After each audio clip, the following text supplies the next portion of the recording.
दोस्तों ये जो नजारा आपकी स्क्रीन पर आपको दिखाई दे रहा है ये ना तो गाजा का है, ना सीरिया का, ना ही पाकिस्तान के नूर खां एयरवेज का। ये नजारा है इजराइल की राजधानी तेल अवीव का, वो भी इसका सबसे महंगा इलाका जिसे कि डाउनटाउन तेल अवीव कहा जाता है। आप देखिए कितनी ज्यादा हैवी डिस्ट्रक्शंस करी है ईरानी बैलिस्टिक मिसाइलों ने। अब से कुछ ही घंटों पहले ईरान ने अपना बदला लेना शुरू कर दिया है और इसके बदले की शुरुआत करी गई है इजराइल से। जी हाँ दोस्तों, इजराइल के ऊपर हैवी बम्बार्डिंग करी गई है, बहुत ही भारी मात्रा में हैवी बैलिस्टिक मिसाइलों को दागा गया है और इजराइल ने ये बात खुद बता दी है कि 25 से 30 बैलिस्टिक मिसाइलें दागी गई हैं, जिसमें से 10 से ज्यादा इजराइल की धरती के ऊपर लैंड हुई हैं। और ये इजराइल के लिए बहुत ज्यादा खतरनाक सिचुएशन है क्योंकि ईरान के पास ऐसी मिसाइलें कई सैकड़ों की संख्या में हैं। अगर ईरान 20-30 मिसाइलों को फायर करके 10 मिसाइलों को भी सफलता पूर्वक इजराइल की धरती के ऊपर पहुंचा रहा है तो ये भी बहुत बड़ी बात है और इसका मतलब साफ साफ है कि इजराइल का डिफेंस सिस्टम बहुत बुरी तरीके से पिछड़ रहा है। और ये इजराइल के लिए जरा भी सही कंडीशन नहीं है क्योंकि अभी तो युद्ध सही से शुरू भी नहीं हो पाया और अगर अभी से इजराइल का एयर डिफेंस सिस्टम इस तरीके से पिछड़ेगा तो ऐसे में इजराइल के लिए हालत और भी ज्यादा बुरे हो जाएंगे। और हमें ऐसा होता दिखाई भी दे रहा है क्योंकि जब मैं ये वीडियो बना के आपको बता रहा हूँ उस टाइम तक लगातार इजराइल के ऊपर मिसाइलों का जमेड़ा गिर रहा है और ईरान भी 5 से 10 के ग्रुप में मिसाइलों को फायर कर रहा है क्योंकि वो जानता है कि एक दो मिसाइलों को जो बैलिस्टिक मिसाइलें हैं ईरान की उन्हें डेविड सिलिंग रोक सकता है, लेकिन वहीं अगर मल्टीपल बैलिस्टिक मिसाइलें एक ग्रुप में फायर की जाएंगी तो ऐसे में 2-4 तो इजराइल के मेनलैंड पर लैंड होंगी ही। लेकिन अब बात आती है कि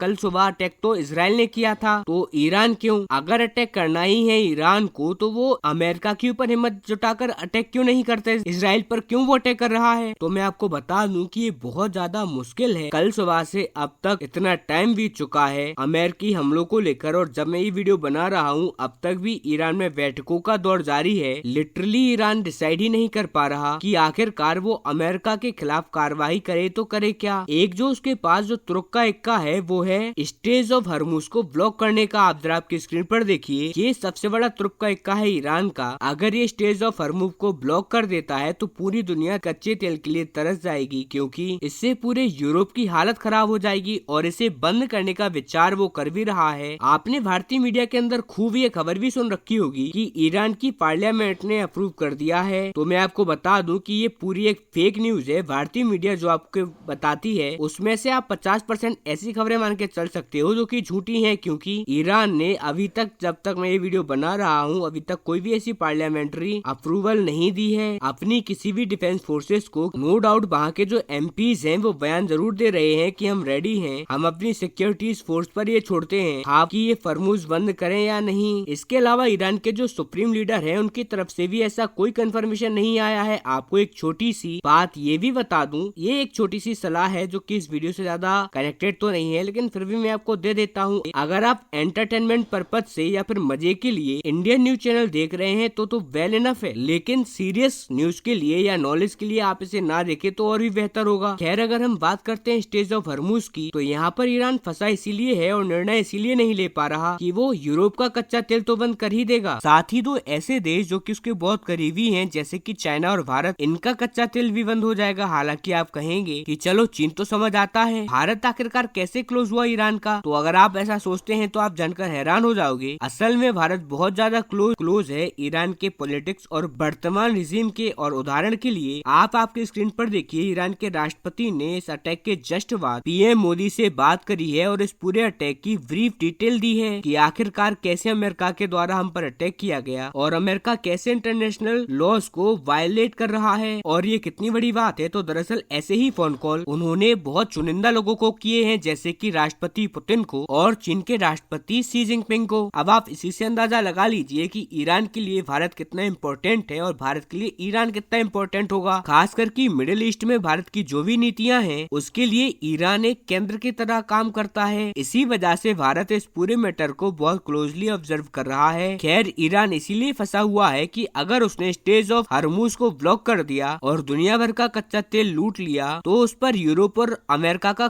प्रेशर तो आएगा ही, लेकिन साथ ही में उसके जो करीबी देश हैं, स्पेशली चाइना और भारत, इनका भी प्रेशर बहुत आने वाला है। और वहीं अमेरिका के ऊपर इसका कोई भी इफेक्ट नहीं पड़ने वाला, क्योंकि अमेरिका कच्चे तेल के मामले में सेल्फ सफिशिएंट कंट्री है। अमेरिका को अरब के कच्चे तेल की कोई आवश्यकता नहीं है। आप 1 साल छोड़ दीजिए, 10 साल के लिए भी स्ट्रेट ऑफ हॉर्मुज को बंद कर देंगे, तब भी अमेरिका का नुकसान नहीं है, उल्टा इसका फायदा ही होगा, क्योंकि चाइना का, भारत का और यूरोप का कच्चा तेल बंद हो जाएगा। तो ऐसे में इन सबकी अर्थव्यवस्थाएं कम होंगी और कहीं ना कहीं अमेरिकी अर्थव्यवस्था को इसका जबरदस्त फायदा मिलेगा। इसी वजह से ईरान अभी एक्सप्लोर कर रहा है कि कैसे वो अमेरिका को नुकसान पहुंचाए।